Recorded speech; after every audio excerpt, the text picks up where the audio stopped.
안녕하세요. 반갑습니다. 이번 강의에서는 운동량과 충격량 단원을 다뤄보도록 하겠습니다. 우선 오늘 첫 번째로 볼 문항은 21번이고요. 읽어보시면 다음은 수레를 이용한 충격량에 대한 실험이다 이렇게 나와 있죠. 그래서 이제 질량이 0.5kg랑 1kg인 수레 AB를 벽하고 충돌하는 실험을 나타내고 있는데, 이 속도 측정 장치에서 부딪히기 전에 속도를 측정을 하고, 그리고 부딪힌 이후에 속도를 측정해서 이렇게 표로 나타내고 있는 거죠. 그럼 결국에 이제 충격량과 관련된 문항이기 때문에 그걸 한번 표현을 해보시면 됩니다. 식으로. 한번 적어볼까요? 충격량은 운동량의 변화량이니까 질량과 속도 변화량을 이용해서 운동량의 변화량을 구해보자면, 이제 A 같은 경우는 0.6만큼 변했죠, 속도가. 그리고 질량은 0.5kg니까 곱해보시면은 0.30이 나옵니다. 그리고 B는 어때요? 얘는 1kg고, 그리고 속도 변화량은 0.5니까 0.5가 나오겠죠. 그러니까 이게 각각 A랑 B의 충격량이 되는 거고, 그리고 이 충격량이라는 거는 힘과 그 힘을 받은 시간으로도 표현을 할 수가 있습니다. 이렇게 F 델타 T라고 쓰죠. 근데 여기서 걸린 시간이 각각 0.02초와 0.05초라고 나와 있으니까 그럼 평균 힘도 구할 수가 있겠네요. 이렇게 한번 문제 풀어볼까요? 기억, 충돌 직전 운동량의 크기는 A가 B보다 작다. 충돌 직전 A의 운동량은 이렇게 곱한 거고, B의 운동량은 이렇게 곱한 거죠. 그러면 B는 0.4고 A는 0.2니까 A가 B보다 작은 건 맞습니다. 그 다음에 니은, 충돌하는 동안 힘 센서로부터 받은 충격량의 크기는, 충격량은 곧 운동량의 변화량이니까 B가 더 크네요. 그럼 니은은 틀렸죠? 자, 마지막 디귿, 충돌하는 동안 힘 센서로부터 받은 평균 힘의 크기는 A가 B보다 작다. 자, 이제 이건 어떻게 계산하실 수 있냐면, 요거 FA랑 FB를 물어보는 거잖아요. 그럼 FA는 얼마가 되고 15가 되고, 그리고 FB는 10이 됩니다. 따라서 평균 힘의 크기는 FA가 더 큰 거죠. 그러면 틀린 겁니다. 그래서 답은 1번이 되겠네요. 자, 다음 문항 풀어보도록 하겠습니다. 22번 문항을 보시면 두 물체 A, B 사이에 용수철이 끼어있는 상황이 연출이 되고 있습니다. 이런 식으로 운동량과 충격량 단원의 문제를 풀다 보면 용수철이 끼어있는 상황이 자주 출제가 되는데요. 근데 이런 경우에 어차피 용수철을 밀기 전후에도 운동량의 합은 보존되기 때문에 이를 이용하셔서 문제를 풀어내시면 되는 겁니다. 자, 그러면 문제 한번 봐볼까요? 이 물체 A, B 사이에 용수철을 넣어서 압축시킨 후 동시에 가만히 놓았더니 정지해 있던 AB가 분리되어 서로 반대 방향으로 각각 등속도 운동을 한다. 자, 그러면 처음에 가만히 놓았기 때문에 A, B의 속력은 둘 다 0이겠죠. 그럼 처음 A와 B의 운동량의 토탈, 합은 얼마가 되는 거예요? 0이 되는 겁니다. 그럼 완전히 분리된 이 나중 상황에서도 A의 운동량과 B의 운동량의 합은 0이 돼야 되고, 현재 A가 마이너스 3mv라는 운동량을 가지고 있기 때문에 B가 플러스 3mv가 돼야 된다는 거예요. 근데 B의 질량은 m이니까 이 VB가 3V가 되겠죠. 따라서 답은 1번이 되는 겁니다. 그래서 가볍게 풀 수 있는 거고, 이런 식으로 정지한 상태로 분리해주면 이 질량비랑 속도비는, 속도의 크기는 반대로 들어갈 수밖에 없겠죠. 운동량의 합이 0이 돼야 되니까. 자, 아무튼 다음 문항으로 넘어가 보겠습니다. 자, 그림과 같이 수평면에서 질량이 2kg인 물체가 5m/s의 속력으로 등속도 운동을 하다가 구간 1을 지난 후 2m/s의 속력으로 등속도 운동을 한다. 그리고 이 구간을 지나는데 걸린 시간은 0.5초이다 이렇게 나와 있습니다. 구하는 값은 이 구간을 지나는 동안 받은 평균 힘이네요. 그럼 평균 힘 물어보면 운동량, 충격량으로 그냥 문제 푸시면 되는 거예요. 이때 운동량 얼마고? 10이고 이때 운동량은 4죠. 그러면 운동량의 변화량의 크기는 얼마가 되고, 그냥 양수로 적는다면 10에서 4가 됐으니까 6이고, 얘가 바로 F랑 델타 T의 곱으로 쓸 수가 있다는 거죠. 근데 걸린 시간이 0.5초니까 그럼 평균 힘은 12N이 되겠네요. 따라서 답은 2번입니다. 자, 이어서 24번 문항 풀어보도록 하겠습니다. 다음은 충돌하는 두 물체의 운동량에 대한 실험이다. 실험 과정을 한번 읽어보겠습니다. 그림과 같이 수평한 직선 레일 위에서 수레 A를 정지한 수레 B에 충돌시킨다. A, B의 질량은 각각 2kg, 1kg이다. 그리고 이 실험 결과는 시간에 따른 A, B의 위치를 이렇게 나타낸 거예요. 그럼 보시면은 어차피 B는 처음에 정지했으니까 계속 26cm에 고정이 되어 있는 거고, 그리고 A는 오른쪽으로 움직이고 있으니까 거리가, 위치가 점점 오른쪽으로 움직이는 걸 확인할 수가 있겠죠. 근데 점점점 6, 12, 18, 24, 26에 다가오고 있으니까 그 다음에 A는 B에 부딪혔겠죠. 26이 되는 순간.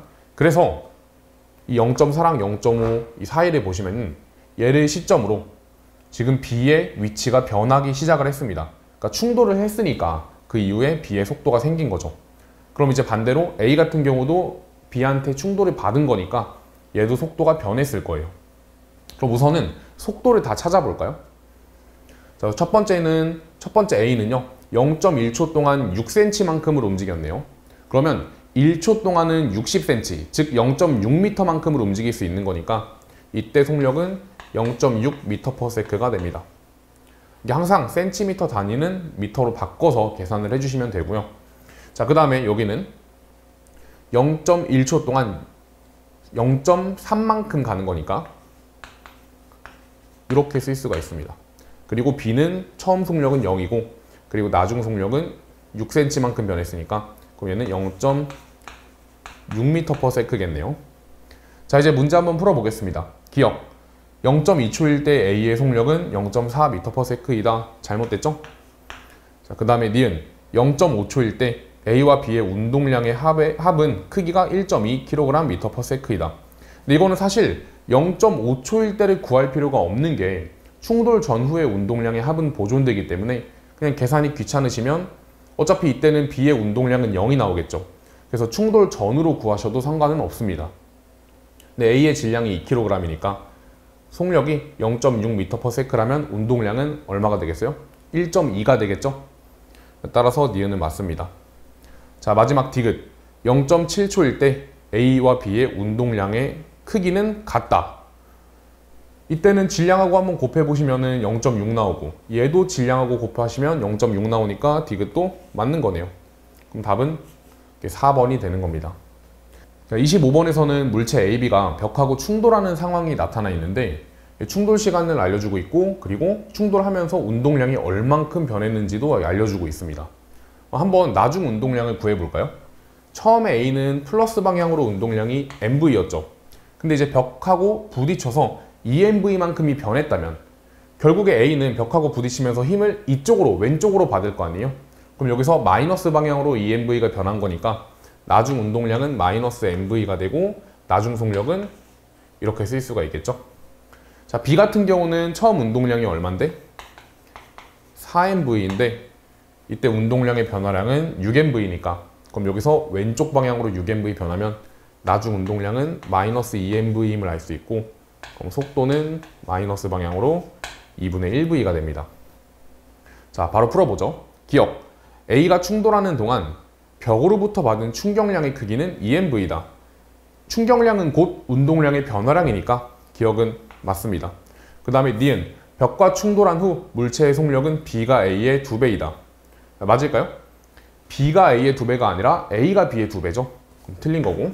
자, 그 다음 디귿 충돌하는 동안 벽으로부터 받은 평균임의 크기는 평균임은 요 I는 F 델타 T에서 요 F가 평균임이니까 이 충격량을 시간으로 나눠주시면 되는 거예요.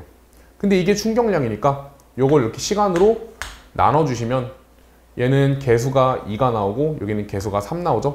그럼 따라서 A가 B의 3분의 2배는 맞는 말이 되는 겁니다. 그럼 얘도 답이 4번이 되겠네요. 자, 다음 26번 풀어보겠습니다. 자, 그림 가나는 마찰이 없는 수평면에서 속력 V로 등속도 운동하던 물체 A씨가 각각 정지해 있던 물체 B, D와 충돌 후 한 덩어리가 되어 운동하는 모습을 나타낸 것이다. 그리고 이제 각각의 충돌 과정에서 받은 충격량의 크기는 B가 C의 3분의 2배라고 나와 있습니다. 그러면 여기서 받은 충격량이 3I라면 여기서 충돌할 때 받은 충격량은 2I가 되겠죠. 자, 그 다음에 B와 C의 질량은 같고 충돌 후 속력은 B가 C의 2배이다 이렇게 나와 있네요. 그럼 질량이 같으니까 그냥 M이라고 놔볼까요? M, M. 그리고 속력은 B가 C의 2배니까 여기를 뭐 E 라지 V, 여기는 라지 V가 되겠네요.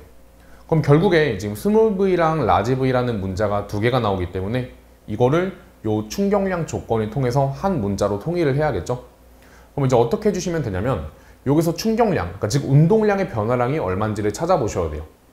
근데 B가 정지해 있는데 나중 속력이 E 라지 V가 된 거니까 B의 운동량은 EM 라지 V만큼 변한 겁니다. 그리고 여기서는 운동량이 얼만큼 변한 거냐면 얘는 D의 질량을 모르니까 한번 C로 판단해 볼까요? 원래 MV였는데 M 라지 V가 된 거죠. 그러면 MV에서 M 라지 V를 빼서 이렇게 쓰셔야 돼요. 근데 중요한 거는 보통 일반적으로 변화량을 구할 때는 나중 값에서 처음 값을 빼잖아요. 근데 여기서 이제 처음 값에서 나중 값을 빼준 이유는 C는 D랑 충돌하면서 속력이 줄어들어요. 그래서 라지 V가 된 거기 때문에 얘가 큰 값이고 얘가 작은 값이거든요. 그래서 이거를 비교하기 위해서는 둘 다 크기로 봐야 되니까 양수로 두셔야 되고 양수로 둬야 되기 때문에 큰 거에서 작은 거를 빼준 겁니다. 이게 바로 각각이 받은 충격량인데 요게 2i고 얘가 3i가 된다는 거죠. 그럼 얘가 얼마가 돼야 돼? 3m 라지 V가 돼야 되는 겁니다. 그럼 넘겨서 계산해 보시면은 4 라지 V는 스몰 v라고 둘 수 있겠네요. 그럼 이제 스몰 v 대신에 4 라지 V라고 한번 써볼까요? 여기는 4 라지 V, 여기도 4 라지 V였던 거죠. 그럼 이제 가부터 분석을 해보면 B는 2V만큼 변할 때 A는 4V에서 2V가 된 거니까 얘도 2V만큼 변한 거잖아요. 그럼 A랑 B의 질량이 같다는 얘기가 되는 거고, 그 다음 여기서 D는 V만큼 변했는데 C는 3V만큼 변한 거기 때문에 얘가 몇 배가 더 무거운 거예요? 3배가 더 무거운 거죠. 그래서 3m이라고 둘 수가 있습니다. 그럼 이제 MA분의 MD는 3배니까 답은 2번이 되겠네요. 그죠? 자, 다음 문항으로 넘어가 보겠습니다. 자, 우선 가와 나를 해석을 해보면 가에서 이 물체는 벽을 향해서 OV로 달려가고 있고 이제 벽하고 충돌하면서 속도는 변했겠죠? 그게 이제 이 그래프로 나타나 있는 겁니다. OV로 가다가 충돌해서 마이너스 3V가 된 거니까 이 방향을 바꿔서 마이너스 방향으로 3V로 가고 있었다는 거죠. 그 뒤에 이 마찰 구간에서 운동 방향과 반대 방향으로 어떤 힘을 받고 있대요. 그러면 이쪽으로 왼쪽으로 이동하는데 힘은 오른쪽으로 받으니까 이 속력의 크기는 작아질 거예요. 그래서 통과했을 때 마이너스 V가 된 겁니다. 그럼 여기서는 속도가 8V만큼 변했으니까 운동량 변화량을 8P라고 둔다면 여기서는 속도가 2V만큼 변했으니까 운동량 변화량을 2P라고 둘 수 있겠죠. 그리고 마찰 구간에서 받은 평균 힘의 크기가 F래요. 그러면 이 마찰 구간이 여기잖아요. 이때 받은 평균 힘이 F고 이 F라는 힘을 2T0만큼 줬더니 이 2P가 된 거죠. 근데 궁금한 건 벽하고 충돌하는 동안 벽으로부터 받은 평균 힘의 크기이기 때문에 요때는 F가 얼마냐 이걸 물어보는 건데 지금 여기서 걸린 시간은 얼마예요? T0죠. 자, 오른쪽에서 이렇게 약분하시면은 P는 F 곱하기 T인 걸 알 수 있으니까 8P는 8FT겠죠? 따라서 8FT가 나오기 위해서 평균 힘은 8F라고 구해낼 수가 있는 겁니다. 그럼 답은 4번이고요. 자, 이어서 다음 문항인 28번 풀어보도록 하겠습니다. 우선 문제 읽어보겠습니다. 그림 가와 같이 질량이 같은 두 물체 AB를 빗면에서 높이가 4h인 지점에 가만히 놓았더니 각각 벽과 충돌한 후 반대 방향으로 운동하여 높이 h에서 속력이 0이 되었다. 그럼 이거는 역학적 에너지에서 배웠던 예를 이용하시면 조금 더 편하게 풀 수 있겠죠? 높이에 대한 변화량은 이 속도 제곱의 변화량과 비례한다. 그럼 처음에 4h에서 내려왔으니까 그때 속력을 2V라고 두고 그리고 돌아갈 때는 V라고 두면 되겠네요. 근데 이제 이 아래에 있는 B 같은 경우는 그러면 H에서 내려왔으니까 V고 다시 H만큼 올라갔으니까 반대 방향으로 V라고 두면 되는 거고요. 그럼 여기서 질량을 뭐 M이라고 둔다면 EMV라는 운동량에서 마이너스 MV가 된 거니까 총 3MV만큼이 벽에서 변한 거죠. B 같은 경우는 총 2MV만큼이 벽에서 변한 거죠. 그럼 충격량이 3대 2인 것도 알 수가 있습니다. 기억, A의 운동량 크기는 충돌 직전이 충돌 직후의 2배이다. 속도가 2배가 더 빠르니까 맞네요. 그 다음에 니은 나에서 곡선과 시간축이 만드는 면적은 A가 B의 2분의 3배이다. 그러니까 충격량이 2분의 3배인지를 물어보는 거죠. 맞습니다. 자, 다음은 디귿. 충돌하는 동안 벽으로부터 받은 평균임의 크기는 A가 B의 2배이다. 자, 평균임은 이거를 시간으로 나눠주면 되는 거잖아요. 그럼 A 같은 경우는 여기서 2t로 나누시면 되는 거고, 그리고 B는 총 3t만큼 걸렸으니까 이렇게 나눠주시면 되는 겁니다.